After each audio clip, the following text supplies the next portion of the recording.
Hello everybody, Andrew here from the movie Maniacs to finish up our commentary series. It's been going on for like the whole summer, and so I'm here to wrap it up finally. And the film we are going to be doing for the last one is my latest film, Obliterate. I released this on the channel a couple months ago and submitted it to my school's film festival a month prior to that. And I was lucky to win Best Picture, and also my star in the film, Zach Miller, also won Best Actor, so very, very appreciative. It's very good to get the response because I put about 7 to 8 months into this movie. I think it's my best one yet. Because my first two are more comedy-based, this was a total different change of directing by doing drama, suspense, sci-fi, something super different than I was doing. And I like the new change, and I think I'm going to be going in that direction, but also doing new things all the time. Even though my next film is a comedy again, which is going to be coming out officially July 4th of July next year, which is going to, it's going to be huge. It's my most expensive, my biggest. It's going to be crazy. Can't wait to show you guys that one. But anyway, yeah, I think this is my best film yet, and I can't wait to do a commentary on it, so let's go.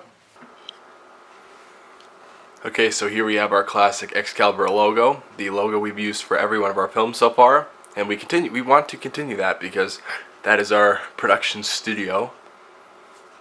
And during these opening logos, there's no music, no nothing, because I wanted just to be silent, to prepare people for the film, because once we hit it, the actual footage, like even the title, that's when the music starts to kick in.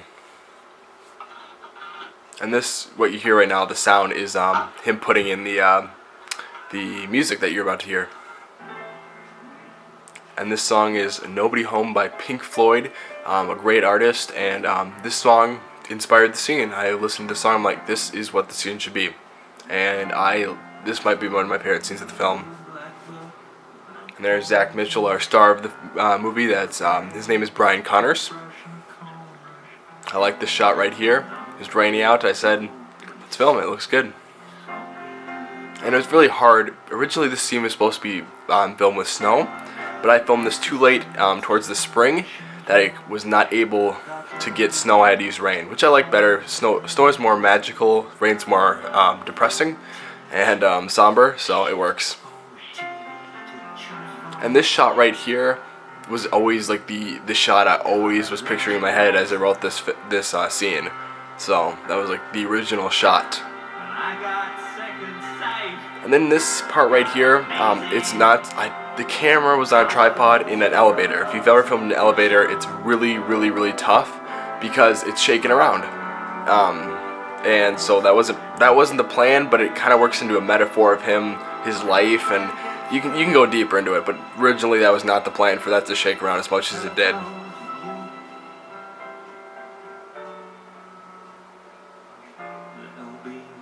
Actually, going back to that elevator shot, I know I'm talking about a lot that one shot, but I had in my school's film studies class, we showed clips of films we were working on, and I showed that clip right there of this opening scene right here, and everyone was talking about that elevator shot, and I ended up winning Best Cinematography at the end because we had a little show at the end of the year where we had awards for our films, and I won Best Cinematography because everyone was raving over that elevator shot. So it's debatable if you like it or not, so that's why I kind of kept it in the film, because everyone loved it in that film studies class.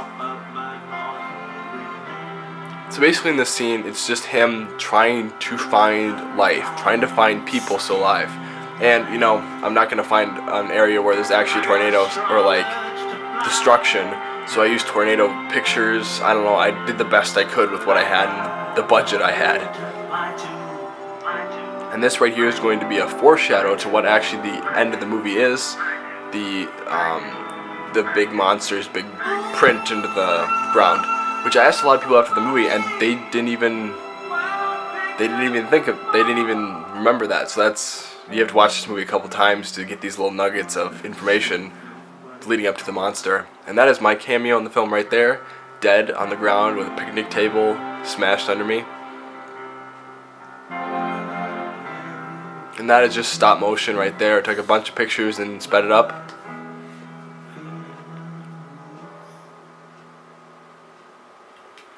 So right there is a campfire. That's real footage I filmed, but the sound of the crackling was never, I couldn't get any crackling from this fire, even if it was kindling or anything, so that's the sound effect. And funny thing is, right there, the campfire or the fire shots were filmed on a different day than that right there. I didn't do a fire that night, so I just filmed a different day, so I just continued the sound effect in, and it seems like the fire's there, but there's no fire anywhere.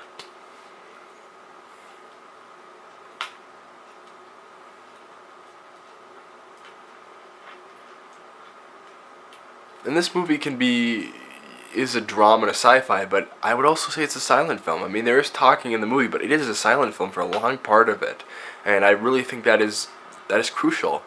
And I didn't want it to be like Castaway, where he talks to himself, or Can we get a status on talks pressure to up there? an inanimate object or something. I want him to not talk and just be, it's somber. But the only talk in the movie is when it's flashback. Well, you'll see later, he does a little bit of talking in the present day, but pretty much it's all in the past he's talking. It's beautiful. 72 degrees. And this, I mean, you can probably tell, this was filmed in my car, in my garage. We've dimmed out all the windows and made it as dark as possible. I'll be honest here, I think it looks actually pretty good. It looks as close as we're going to get for a spaceship, but, I mean, you know, you totally do see the car. I mean, I did the best I could. I put some lights. I really tried to make a car look like a spaceship as much as I could. Remember, I'm on a high school budget right here. I do have a job, but you gotta do what you gotta do. So I spent the money basically on the astronaut suit, where I think that's where it needed to go, because that really adds to the scene of the astronaut stuff. And this split, like 15 seconds of Jingle Bell Rock, is really the only uplifting part of this whole movie. If you watch it, there's nothing uplifting about this movie. Very depressing movie. Brian. I wish you could be here right now. We just got a couple feet of snow, and it's truly a white Christmas. And this voice right here is actually my sister. She's not credited in the end credits. I think that was kind of, she just didn't want to. And I was originally supposed to get someone else, but it didn't end up working, and I had like a week left to submit this film to my school's film festival, so I'm like, hey, do you want to do it? And she said, okay, I'll do it. Just don't credit me, and that's what happened. And this music right here is from a very underrated film, Oblivion. It really works in this movie. I wanted to originally do Interstellar, but that's way, I mean, that would have been epic, Hans Zimmer, but that's just way too cliche. Communication between you and I is a mystery at this point. The farther you're away from the Earth, the harder. And that is Falcon J Cinema, David Nelson, who is the person talking to him on the other part, the NASA officer, chief, whatever you want to call them.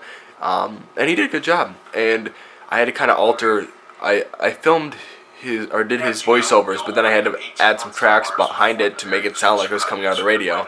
So that took a lot of time, actually. A lot of editing techniques had to be used. I feel like we've gone over this a couple times already. Brian, you're going to be the first human being to step onto this. And I don't know if you've ever filmed in a car before, but it's really hard to get different shots, and it's really tough to maneuver a tripod or a camera around there. So these were definitely some of the hardest shots. It's kind of hard to believe, but these were the hard ones to film.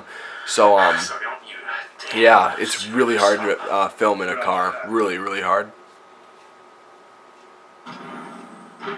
Right there, he's basically opening the shuttle. He's on Mars now. This movie, to make this seem like he was in space, I had to rely on sound effects and music and costumes, because it was. I mean, like I said, this was the best I could think of, and a lot of people really liked the way I thought of putting it in the car, and how you got the lighting to try to make it look like space. Then there's some people that think it's kind of funny that's in the car. I mean, it's totally up to you. I think this was our best option for what we had. I mean, I could have gone green screen, but that would have been even more hilarious. So, really up to you guys. I did the best I could. In all honesty.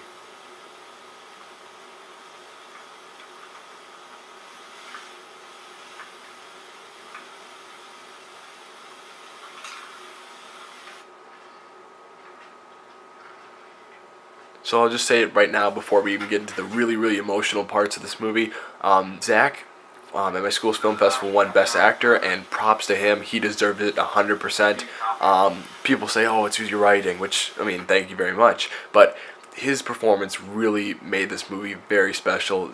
Zach, you gave an incredible performance, so kudos to him.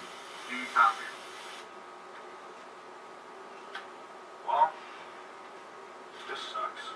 And that line right there where he says, well, this sucks, that's actually a line from Madagascar. I know. That I always think is so funny, and I thought it really worked in the scene, so I'll throw a little humor in there, because you need a little humor in a movie like this. Just a little. And here's Takeoff. Like I said, I just need to rely on sound effects to make this as real as possible. He's just really touching the rope. There's no buttons up there, and you'll even be able to see in a sec that he's just hitting the rough. Or, yeah, you're right. Yeah, he's not touching anything. Yeah.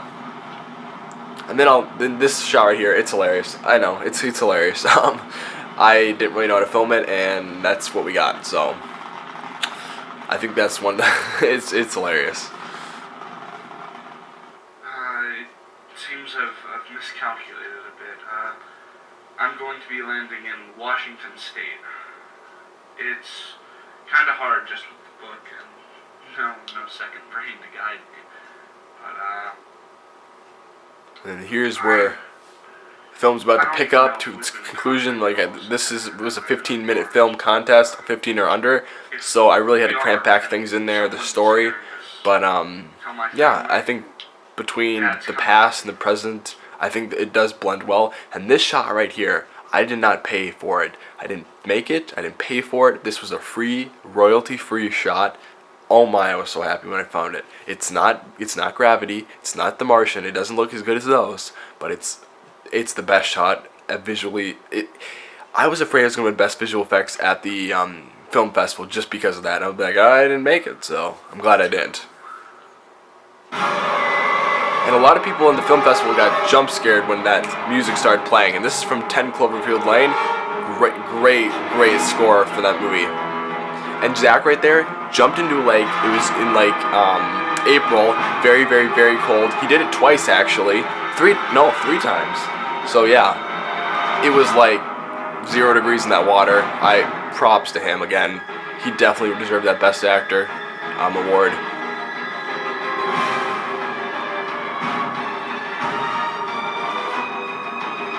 So this is his character going home now. It's just a weird train of events, and now he's back after the dream. And this is more music from Oblivion. I love it. And here's the part where I'm sure he won the Best Actor award because he started crying for me. No tears are shed, that's true. But if you ever tried to cast a child, I'm not saying he's a child, no, an actor under the age of 18, it's very hard to keep them serious, not always joking, and pull it off. And man, Zach would I hit record on the camera, Carter and I, because Carter was there as well. We left the scene, we let it run for 15 minutes. So this was a hell of a thing to edit, but 15 minutes footage. No, but he said he was thinking about his grandfather passing, and he really just tried to get as much emotion as he could. And man, it's effective. People did say at the film festival they cried during this part, and editing it, I would say I almost shed a tear, and that's weird because my other two films are comedies, so different kind of directing. So, and here is the final of this movie, the finale. The final, the third act, I think this is the best filming I've done ever. It's debatable. This is just my opinion as the director. I think this is the best set of filming I've ever done before. I just love, this is actually in my backyard, in the woods. Yeah, I just got some really good shots and great acting performances, and yeah, I was very happy how it turned out. And low lighting is, excuse me, low lighting was really key to build the suspense. No noise, no music, just let it play out. And there's a tree falling in the background. You know, he notices, but it's so far in the background he doesn't. But I think we know what that is. At least if you've seen the film. If you haven't right now, enjoy. And now he knows it's a little bit louder this time. If you notice between the two, it's a little bit louder. But now he knows there's something up, and he's going to go search because he's been waiting for so long to find someone. And this scene, it works really well. And that sound right there was the tripod hitting the trees. And I kept it in there because it's actually like a jump scare, kind of like it scared me like the first time I heard it, like, whoa. And I'm like, people are also going to react that way. It's in. It's the cut. But yeah, here we're about to see Carter. Carter gives such an amazing performance in this movie. He really went through a lot. He almost died for this movie for how cold he got. It's amazing. And there he is, the other person living, and this music is just, if you listen to this music, how it's played, it just works so well. It seems like it was written for this movie. Just listen. That little part right there, I'm getting goosebumps. I'm not even kidding. I'm getting goosebumps. When you see his face, you get that little I don't know what instrument that is. Anyway, All my friends. we threw fake blood on him. We poured hot chocolate to make his face look a little more, Look at me. I don't know, sticky or whatever. And he was laying in that spot with like a thin shirt for an hour. It was under 0 degrees. He could have died, Dead? but he didn't. So we're all good. This is where I die. And the coughing and the shaking is real. That's why I left him out there to die. Well, to act, I mean. My family yeah. died in whatever the hell happened out here. Wife, kids. And that Zach's performance right there, this is an improv line. This was not even in the script. So again, props to Zach, man. What happened? And here's the biggest line in the movie. The first line when It's still alive. That's the line. That's the line that made this movie. Before I even started writing the script, I'm like, that line has to be in this movie somewhere. No, what? What's still alive? Stay with me, come on. Stay with me. And you can see in the scene the hopeless. He's so close to finding out something about his family and what happened to them, and just so much. But he dies on him, and now he sees what has killed his family, everyone he's loved. He's getting the hell out of there, and I don't blame him. And this music, 10 Cloverfield Lane again, the Oblivion music, there's more space and sci-fi, but this music is terrifying, it's suspenseful. That's why I love that movie so much. It was my second favorite film of the year.